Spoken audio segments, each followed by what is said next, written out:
about commitment, healing, honor, respect. This is Barber Life. Cutting hair, I like it. Barbershop, I like it. Change your life, I like it. Conversate, I like it.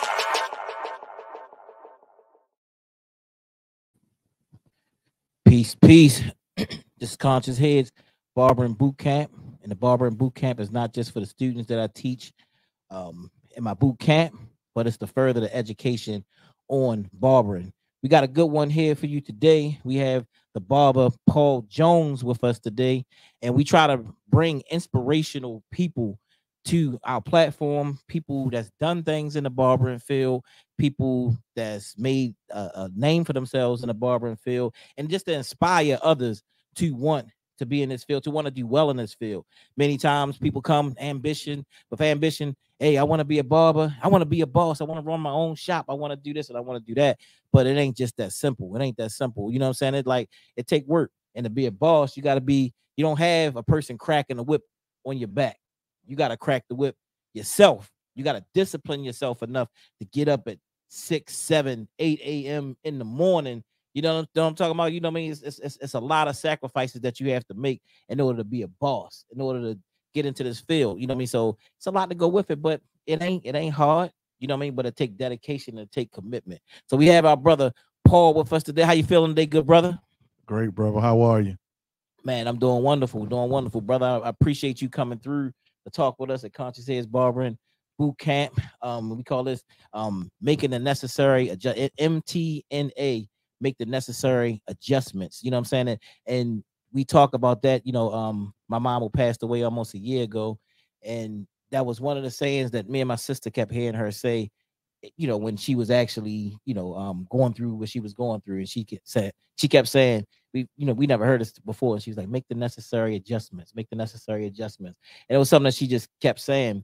And, you know, and I took that and I was like, you know what, you can use that in every aspect of life. You know what I'm saying? Right. You know, even in your barbering career, you know what I'm saying? You ain't making enough money. You know what I mean? Trying to figure out how to make it happen. You know what I'm saying? You got to make the necessary adjustments. You know what I mean? And you seem like you've been the person to actually do that, to make the necessary adjustments, adjusting yourself constantly and consistently so that you can be successful in this field. You know what I'm saying? But we glad to have you here, bro. You know what I'm saying? And man, it's just wonderful to have you here.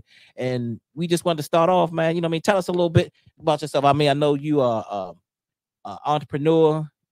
You do some acting. You do some cutting on sets with, you know, I mean, many different popular movies that's out there. Hair shows that you've actually sponsored and put on. You know, barbering, you know what I'm saying? The artists, you know what I mean? You do many things, bro, in the community. Definitely a motivation in the community. And, you know, just say a little bit about yourself, bro, you know, just in general.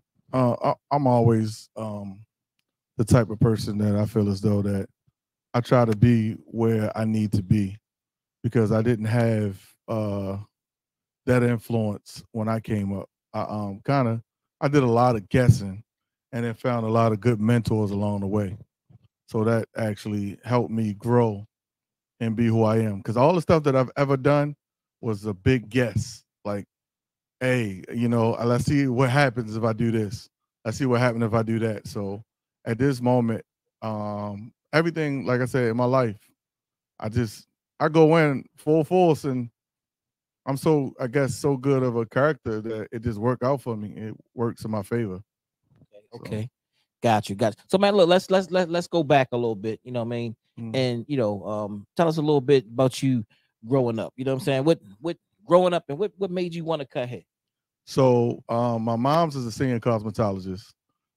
She was doing hair before I was born, and I started off, you know, latchkey kid. Then you know, your mother like, look, come up the job with me. You need to learn how to, you know, work. I'm like, all right, cool. So I started off shampooing, and then shampooing went to me, you know, setting perms for people.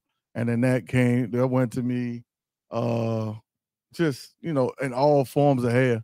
I used to rod. So did you learn? You learned by your mother being a senior. You learned how to do all forms of hair. Like, so you learned how to do all of the straight hair cuts and like woman cuts. No. So I started off actually as a cosmetologist. Okay, yeah, I was a real cosmetologist. My mother, you know, trained me Marcel curls, shears, And at the time, you know, when I was growing up, being a male cosmetologist wasn't it. That wasn't it. You know what I'm saying? Yeah. So okay, that's a heck of a back. I mean, it's still a yeah. heck of a background coming up though. You know what I mean? Because Yeah. you know, you learn skills that a lot of average barbers don't learn. Right. I learned color from my mom's and shear cutting from my mom's perms and just knowing that whole system before I even had a barber license. That's You know what I'm saying? that gave you an advantage. That definitely Correct. gave you an advantage in Correct. the field. Okay, okay. Yeah. And then even cosmet, you know, just having the customer service in cosmetology. Because you know, women feel as though if a man washed their hair grow. Right, right. So that was like I got crazy tips from that. So it was like that was like my drive. Like I can get money, I can get me a little chicken box or whatever I need, you know. And that motivated me to stay in it. Okay, okay.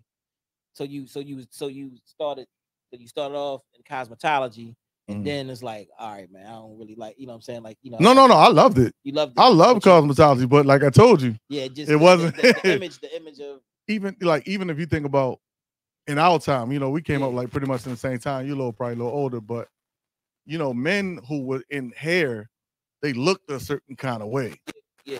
And you know, not to put my neighborhood down, but you know, I grew up in Cherry Hill. You know, we tough. Yeah. So it was like, you know, it was rough. Like I can't, you know, wear them small little shiny suits with all the little.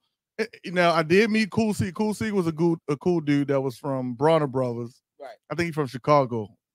He was one of the guys that I had met along the way that I was like, all right, if I was going to be a cosmetologist, I'd be like this. He was a cooler guy. Barry Fletcher, you know, a couple of those guys. You know, James Mack from here.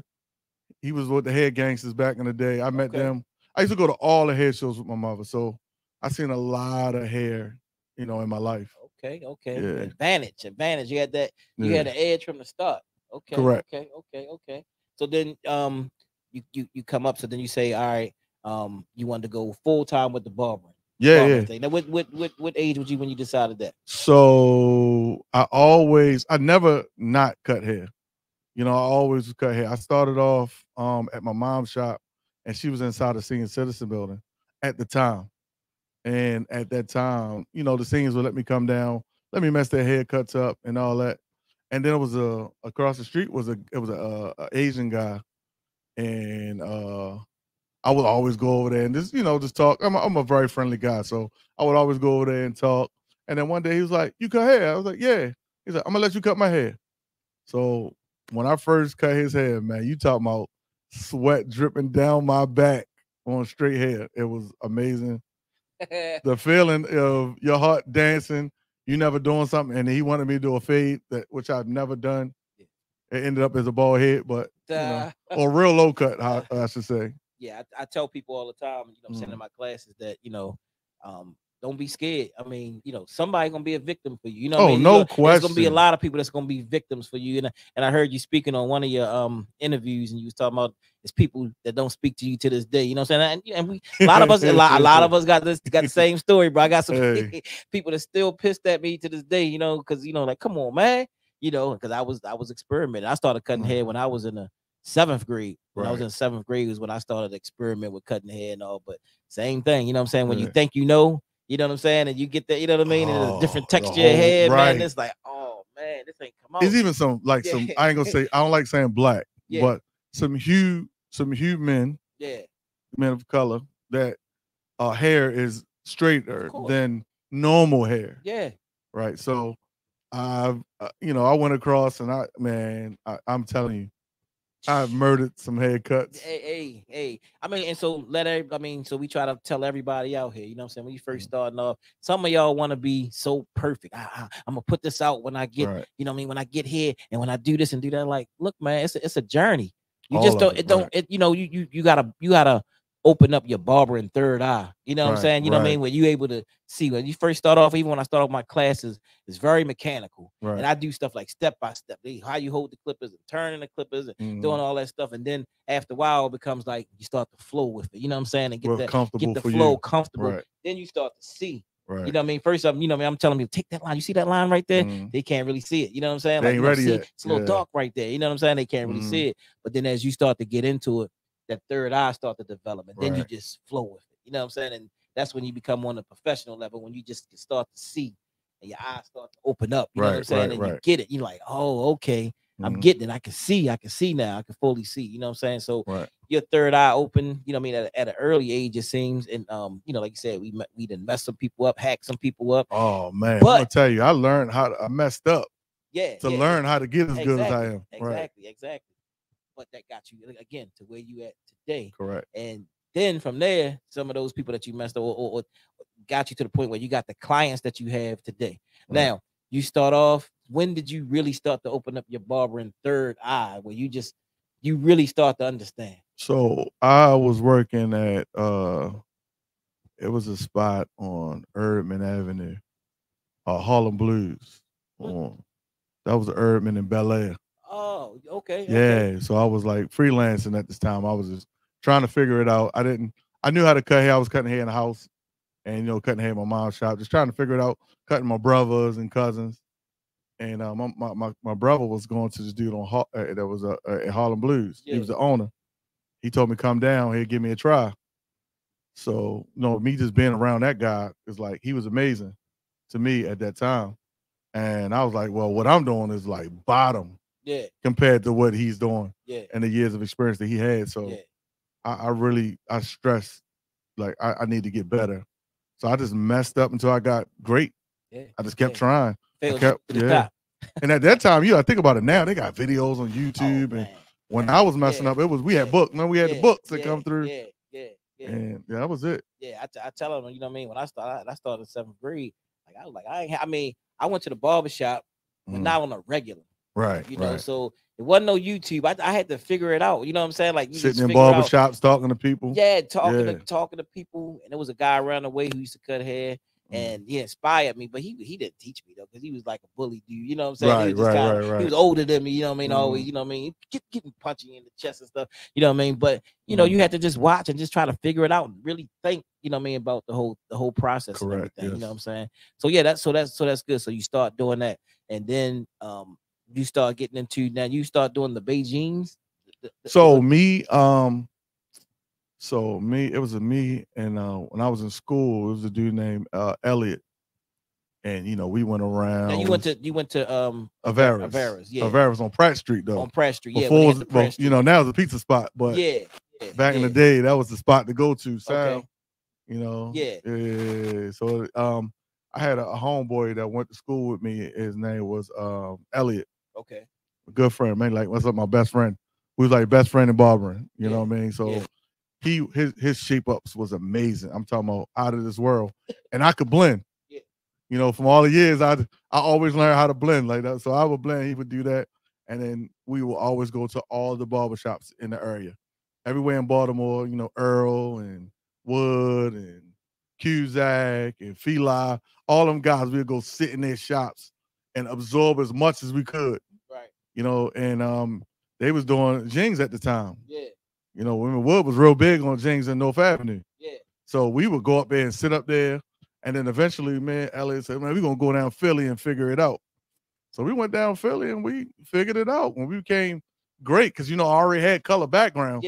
So I knew the steps. I knew what colors to mix. I didn't know what Began was at the time.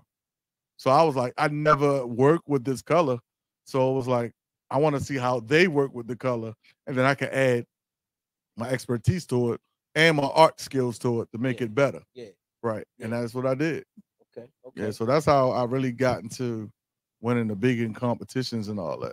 Okay. Yeah. So then you start going to competitions, and that's what you would entering into those. No, I just would go. I'm gonna tell you how I started. Okay. You know, I didn't know. I never had a mentor as far as head shows went. Yeah. I just would show up, and they were like, "Yo, we doing best fade." And I just jump up there. Sometimes I didn't have clippers. Like I would, hey, let me borrow your clippers or buy clippers and cut on stage. Right. And then I would come in like third place, or, you know, sometimes I didn't qualify, but I just said, what's the point of being scared? You know, I'm going to push myself and I know what I can do. I didn't know the time limit that I could do it in. Yeah. So a lot of times, you know, my time went out, but I just went in every category and figured it out. Yeah. So, how many trophies did you win? I mean, how many times did you win? I have a lot of trophies. So in different, a lot of Yeah, different I won. categories. I won a lot of places. Major League, exotics. At the times, you know, these were the places to be. It wasn't no these new shows. It was Major League was like the major show. Right. Exotics was the major show. Bronner Brothers. Right. I got awarded